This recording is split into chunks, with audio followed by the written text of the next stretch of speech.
Mafia Asia sedang bekerja. Respon aneh AFC soal Malaysia dan skandal pemain naturalisasi. Sebut tidak ada kejanggalan dan kemungkinan besar tidak jatuhkan sanksi. Salman bin Ibrahim, tidak ada pelanggaran serius.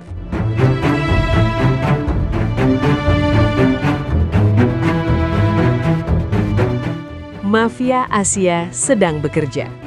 Kalimat ini sekarang bukan cuma sekadar tuduhan liar dari netizen, tapi mulai terasa relevan ketika kita melihat bagaimana perbedaan sikap antara FIFA dan AFC dalam menangani skandal pemain naturalisasi Malaysia. Di satu sisi, FIFA sudah lebih dulu bergerak. 7 pemain naturalisasi Malaysia secara resmi dijatuhi larangan bermain selama 12 bulan. Bukan isu, bukan rumor, tapi keputusan disiplin. Artinya FIFA menilai ada pelanggaran yang cukup berat sampai berdampak langsung ke hak pemain untuk tampil di level internasional. Bersama dengan itu, Federasi Sepak Bola Malaysia atau FAM juga dikenai sanksi administratif berupa denda miliaran rupiah. Angkanya tembus kisaran 7 miliar rupiah lebih. Banding yang diajukan FAM pun ditolak. Dari sini saja sebenarnya sudah jelas, FIFA menganggap kasus ini bukan kesalahan kecil atau sekedar miskomunikasi administratif. Masalahnya tidak berhenti di sana. FIFA kemudian melangkah lebih jauh dengan membatalkan 3 pertandingan internasional Malaysia yang sebelumnya sudah dimainkan.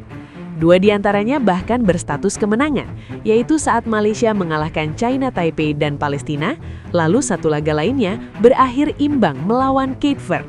Semua hasil itu kini dicoret, diubah menjadi kekalahan administratif. Dampaknya jelas, poin FIFA Malaysia tergerus, ranking anjlok, dan citra sepak bola Malaysia di mata dunia ikut tercoreng. Ini bukan hukuman simbolis, ini hukuman yang benar-benar punya konsekuensi. Logikanya sederhana, jika FIFA sudah sejauh ini bertindak, maka secara struktural dan etika kompetisi, konfederasi di bawahnya, dalam hal ini AFC, seharusnya mengambil sikap yang sejalan atau bahkan lebih tegas di level regional. Apalagi Malaysia saat ini sedang menjalani babak kualifikasi Piala Asia 2027. Mereka berada di posisi puncak klasemen dan hanya butuh hasil imbang melawan Vietnam pada Maret mendatang untuk melangkah lebih jauh. Artinya, setiap keputusan AFC akan sangat menentukan arah kompetisi dan nasib tim-tim lain di grup tersebut. Namun, yang terjadi justru sebaliknya. AFC memberikan sinyal yang sangat aneh. Tidak ada indikasi sanksi tambahan, tidak ada wacana diskualifikasi, tidak ada pembatalan hasil pertandingan di level kualifikasi Asia. Bahkan pernyataan yang keluar justru menyebut bahwa tidak ditemukan pelanggaran serius. Presiden AFC Salman bin Ibrahim secara terbuka menyampaikan bahwa kasus ini tidak menunjukkan kejanggalan yang mengarah pada sanksi berat dari AFC. Pernyataan ini langsung memicu tanda tanya besar. Pertanyaannya sederhana, jika tidak ada pelanggaran serius, lalu apa dasar FIFA menjatuhkan larangan bermain kepada 7 pemain sekaligus, membatalkan pertandingan, dan mendenda federasi? Apakah FIFA bertindak berlebihan atau justru AFC yang terlalu lunak? Disinilah aroma tidak sedap mulai tercium. Karena dalam banyak kasus sebelumnya, penggunaan pemain tidak sah biasanya berujung pada diskualifikasi dan pembatalan hasil pertandingan tanpa kompromi. Apalagi jika pelanggaran itu menyangkut kelayakan pemain. Jika AFC menerapkan standar yang sama seperti FIFA, maka Malaysia seharusnya menghadapi resiko besar. Seluruh hasil pertandingan di babak kualifikasi bisa saja dibatalkan dan kemenangan diberikan kepada lawan-lawannya. Itu otomatis mengubah peta klasemen dan membuka peluang bagi tim lain.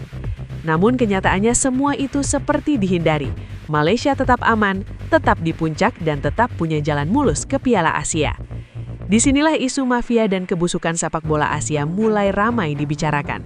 Bukan tanpa alasan, salah satu faktor yang terus disorot adalah fakta bahwa salah satu petinggi penting di AFC berasal dari Malaysia. Walaupun tidak ada bukti tertulis soal intervensi langsung, konflik kepentingan adalah sesuatu yang sulit diinggapi. Dalam organisasi sebesar AFC, lobi, negosiasi, dan kompromi politik bukan hal asing.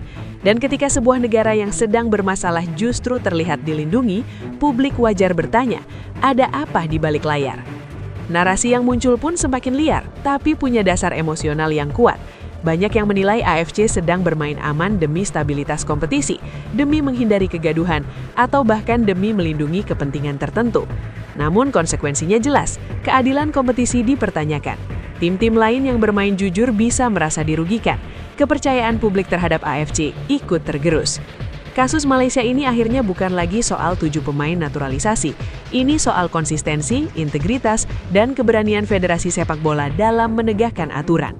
FIFA sudah menunjukkan sikapnya, tegas, keras, dan tanpa basa-basi. Sementara AFC setidaknya sampai saat ini justru memilih jalur abu-abu, tidak sepenuhnya membela, tapi juga tidak menghukum.